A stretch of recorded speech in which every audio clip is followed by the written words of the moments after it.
En Israël, il y a une loi fiscale, une loi si puissante qu'elle peut littéralement paralyser une vie en un instant.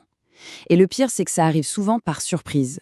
Aujourd'hui, on va décortiquer ensemble ce mécanisme, voir comment il fonctionne et surtout comment s'en protéger. Ce scénario, franchement, il fait froid dans le dos. Mais ce n'est pas de la fiction, non. C'est exactement ce que peuvent vivre certaines personnes qui se retrouvent prises dans les mailles d'une procédure fiscale, disons, très particulière. Une procédure qui s'abat sur vous comme ça, sans le moindre avertissement.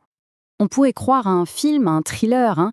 Mais non, non, c'est bien une procédure légale, c'est toute la réalité de ce qu'on appelle l'article 194. Et croyez-moi, c'est un mécanisme d'une gravité assez exceptionnelle. On va plonger dedans. Alors, entrons dans le vif du sujet. Qu'est-ce que c'est cet article 194 ? Son surnom, c'est la bombe atomique juridique de l'administration fiscale. Et vous allez voir, ce n'est vraiment pas une hyperbole. Voilà la définition. En gros, ça permet à un inspecteur des impôts de tout court-circuiter, de zapper les procédures normales. Et sur quelle base ? Un simple soupçon. C'est ça le mot-clé, le mot qui change tout. Pas une preuve, hein, pas un fait avéré. Juste une intuition, une suspicion. Et c'est ce seuil incroyablement bas qui donne le feu vert à cette procédure redoutable. Et attention, ce simple soupçon ouvre la porte à des pouvoirs immenses. L'inspecteur peut décider tout seul d'un montant d'impôt absolument colossal. Il peut en exiger le paiement, tout de suite, en intégralité. Il peut geler tous les actifs, les comptes en banque, les biens immobiliers, les voitures, tout. Et pour couronner le tout, il peut imposer une interdiction de quitter le pays. En clair, il peut paralyser complètement la vie financière et la liberté de mouvement de quelqu'un. Pour vraiment saisir l'impact de tout ça, il faut comprendre un truc essentiel. Cette procédure, elle met tout sens dessus-dessous. Elle renverse complètement la logique habituelle du droit, de la fiscalité.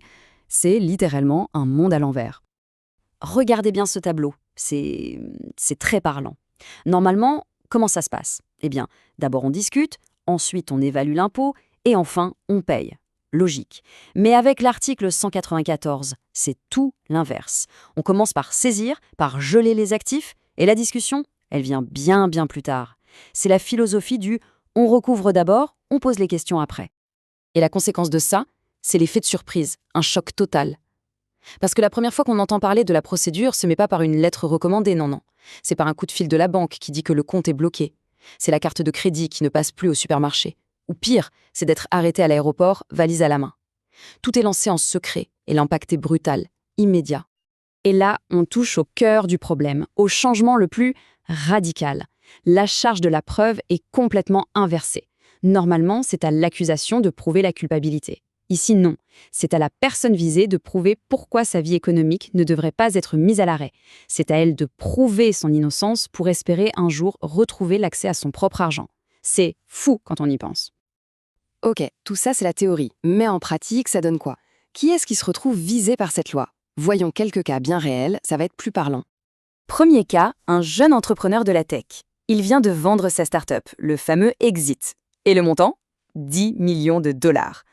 On est d'accord, ça devrait être le plus beau jour de sa vie, une véritable consécration. Sauf que l'administration fiscale a eu un soupçon. Le soupçon qu'il allait prendre ces 10 millions, les transférer à l'étranger et disparaître dans la nature. Résultat ? Bam, tous ses actifs ont été gelés. Avant même qu'il ait eu la moindre chance de faire sa déclaration d'impôt, la procédure normale. Autre exemple, avec une investisseuse en crypto-monnaie. Là, c'est encore plus tordu. Le fisc a estimé qu'elle avait des gains potentiels, des plus-values, non réalisés, c'est-à-dire de l'argent qu'elle n'avait même pas encore touché. Et sur cette simple estimation, ils ont saisi sa maison et ses comptes en banque en guise de garantie, juste au cas où. Et un dernier cas pour la route, un restaurateur. La police trouve de l'argent liquide non déclaré dans son établissement. L'administration fiscale débarque juste après, et là, au lieu de se baser sur le montant trouvé, ils utilisent l'article 194 pour émettre un redressement fiscal bien plus élevé. Pourquoi ? Parce qu'ils ont supposé que ce n'était que la pointe de l'iceberg. Bon, face à un truc pareil, on pourrait se sentir complètement KO, complètement démuni. Mais tout n'est pas perdu, heureusement. Le caractère si extrême de cette loi a fini par faire réagir les tribunaux, et ils ont commencé à mettre des limites. Alors parlons maintenant des moyens de défense. Les juges ont donc développé une sorte de test que l'administration fiscale doit passer. Un test en 2 étapes, très important. Étape 1. Le fisc doit prouver que son fameux soupçon n'est pas juste une intuition sortie de nulle part. Il faut des preuves, du tangible, du concret. Fini le « je le sens lien ». Étape 2. Le montant de l'impôt réclamé doit être raisonnable. Il ne peut pas être totalement déconnecté de la réalité, juste pour faire peur ou pour mettre la pression. Et c'est là qu'on arrive à une idée super intéressante. Ce soupçon, qui est le moteur de toute l'action de l'inspecteur, eh bien c'est aussi son talon d'Achille, sa plus grande faiblesse. C'est ça la clé de la défense. Il faut attaquer là-dessus, sur le manque de preuves concrètes qui se cachent derrière cette intuition.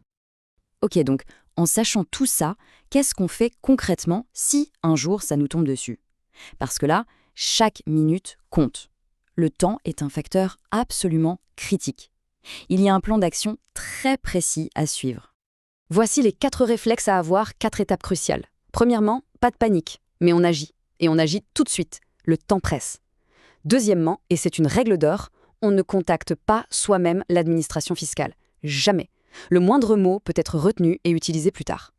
Troisièmement, l'action la plus importante, on appelle d'urgence un avocat, un expert qui connaît l'article 194 sur le bout des doigts. Et enfin, 4e étape, on se met tout de suite à rassembler tous les documents utiles, les relevés de compte, les contrats, les titres de propriété, tout ce qui peut aider.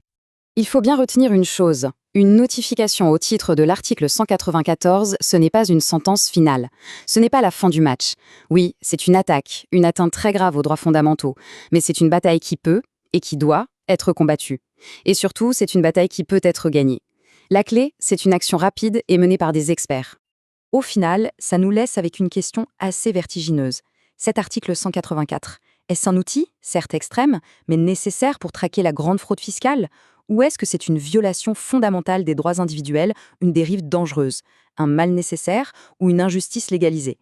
La question, évidemment, reste ouverte et continue de faire débat.